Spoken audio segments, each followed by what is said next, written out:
Australia tuh sebenarnya nggak bagus-bagus amat sih. Itu menurut pendapat saya ya. Walaupun memang ranking FIFA Timnas Indonesia dan Australia ini sangat terlampau jauh. Bahkan di beberapa pertemuan terakhir jelas Australia lebih unggul dibandingkan dengan Timnas Indonesia.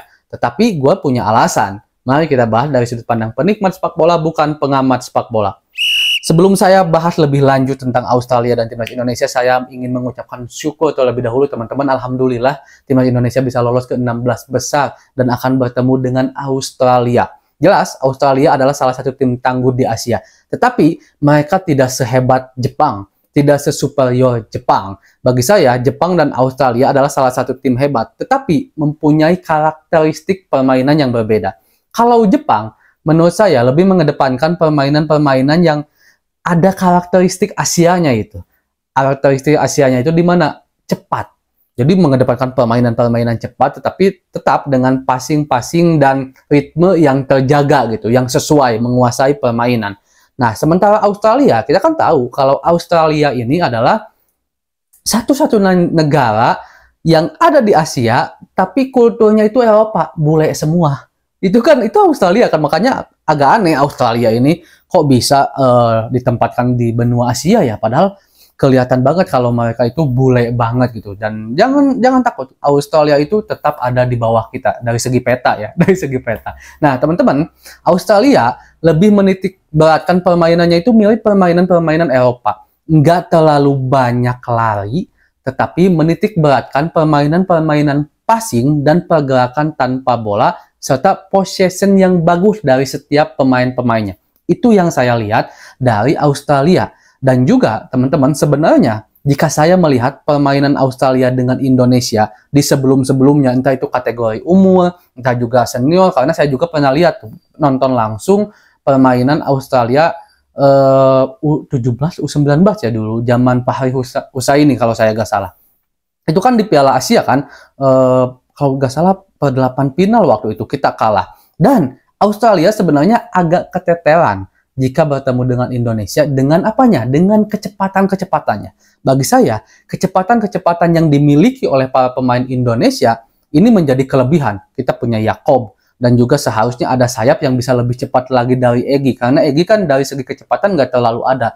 Tapi dari segi skill dan stylish bermain, Egy mungkin bisa dibilang bagus, tapi dari segi kecepatan nggak sehebat Yakob lah kita. Jadi Coach Sintayong harus pandai memberikan atau menyimpan pemain di starting line up ini yang bisa mengalahkan atau mempunyai performa kecepatan yang bagus. Karena jika saya lihat sekali lagi permainan Australia jika bersama dengan Indonesia, histori sebelumnya, mereka selalu keteteran dengan kecepatan-kecepatan pemain timnas Indonesia. Karena mereka kan pemainnya tinggi-tinggi tuh. Tinggi-tinggi sehingga ya kita tahu kalau pemain tinggi itu cenderung lambat ya, berbeda dengan pemain-pemain yang kecil memiliki kecepatan yang luar biasa. Nah, tetapi teman-teman, kelemahan kita bahkan banyaknya gol yang tercipta di Indonesia, yang pertandingan Indonesia lawan Australia yang pernah saya lihat, yang pernah saya tonton itu dari bola-bola atas. Karena tingkat postur tubuh yang sangat jauh, kelihatan banget jomplangnya timnas Indonesia dengan Australia yang dulu. Kalaupun sekarang kita akui, kita punya Elkan Bagot, kita punya juga Jordi Amat, walaupun Jordi nggak terlalu tinggi, tapi positioning dia dalam membaca serangan lawan itu bagus karena pengalamannya. Kita punya Justin sekarang, kita punya Sandy Walsh juga, kita punya kita punya Sain Fatinama jika seandainya diturunkan. Itu pemain-pemain belakang yang mempunyai postur tinggi yang akan menguntungkan bagi kita sebenarnya untuk menghalau serangan-serangan bola-bola lambung Australia. Karena jika dilihat dari historis, mereka selalu gunakan bola-bola lambung. Dari corner mereka bisa manfaatkan, dari tendangan bebas yang dekat dengan kotak penalti kita juga dimanfaatkan bola tinggi, karena mereka tahu kita pendek-pendek. Walaupun sekarang mungkin udah berubah ya, karena postur pemain kita udah bisa dibilang lebih tinggi.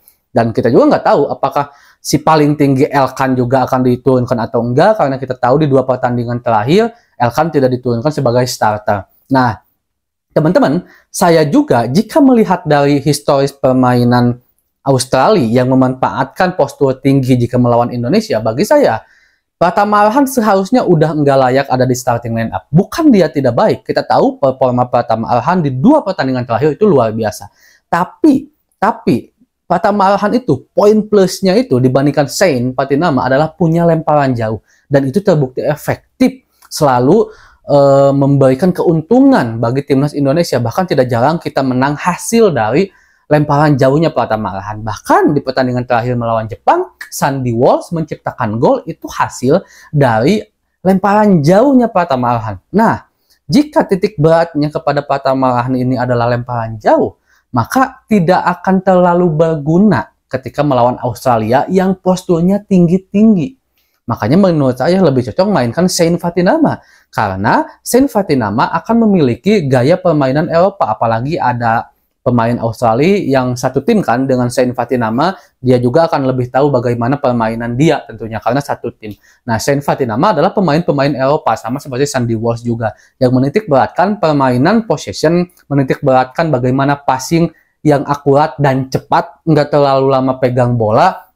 Dan bagus dalam penempatan posisi. Itu tipe-tipe pemain Eropa. Makanya menurut saya Coach Shin Tae-yong sekarang jika seandainya kita ingin bisa meladeni permainan Australia, jelas kita harus punya pemain yang bisa mengatur ritme, yang cenderung untuk bisa menguasai permainan sekarang di 11 pertama. Kita juga harus punya pemain jangkung-jangkung, kita juga harus punya pemain yang cepat agar ketika kita sedang pegang bola, permainan-permainan cepat itu menjadi opsi karena saya yakin Australia akan sangat keteteran dengan permainan-permainan cepat Indonesia. Nah, menurut saya seperti itu teman-teman. Itu menjadi strategi yang bisa kita pakai untuk melawan Australia nanti.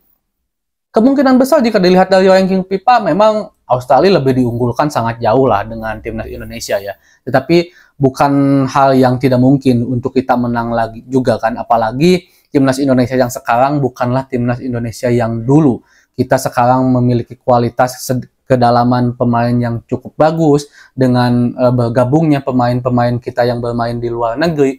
Ini menjadi hal yang luar biasa lah bagi timnas Indonesia, kekuatan yang seharusnya bisa mengimbangi Australia. Yang paling penting bagi saya jangan terlalu fokus bertahan. Itu aja. Kita harus bisa juga mengimbangi dan ikut bermain atau menikmati permainan. Kalau seandainya kita tidak menikmati permainan, kita hanya fokus bertahan dan mengandalkan sesekali serangan balik, bagi saya itu agak berat. Walaupun taktik seperti itu tidak salah juga. Tidak salah juga, banyak kok tim-tim yang sukses yang memutuskan untuk banyak bertahan, tidak terlalu banyak pegang bola, tetapi sekalinya counter attack, sekalinya melakukan serangan, terciptalah sebuah peluang yang bagus, bahkan tidak jarang gol. Itu nggak salah juga. Tapi bagi saya, seperti negatif football, kalau seandainya kita memutuskan untuk terus bertahan, lama-lama, jika seandainya kita memutuskan terlalu banyak bertahan, lama-lama, lini belakang kita bisa melakukan kesalahan juga loh. Bahkan, jika teman-teman lihat saat melawan Jepang, Rafael Strike di babak pertama itu kan melakukan pelanggaran. Terlihat dari wajahnya, dia sepertinya frustasi. Frustasi kenapa? Karena mungkin nggak terlalu banyak pegang bola. Kita diserang terus sama Jepang. Itu hal-hal frustasi seperti itulah yang akan menimbulkan sebuah kesalahan bagi timnas Indonesia dan bisa terjadinya gol. Mudah-mudahanlah apapun hasilnya itu menurut pengamatan saya yang subjektif ya teman-teman. Mudah-mudahan aja Coach Shin Tae-yong bisa memberikan yang terbaik, taktik yang terbaik, dan timnas Indonesia bisa mendapatkan hasil yang terbaik. Assalamualaikum.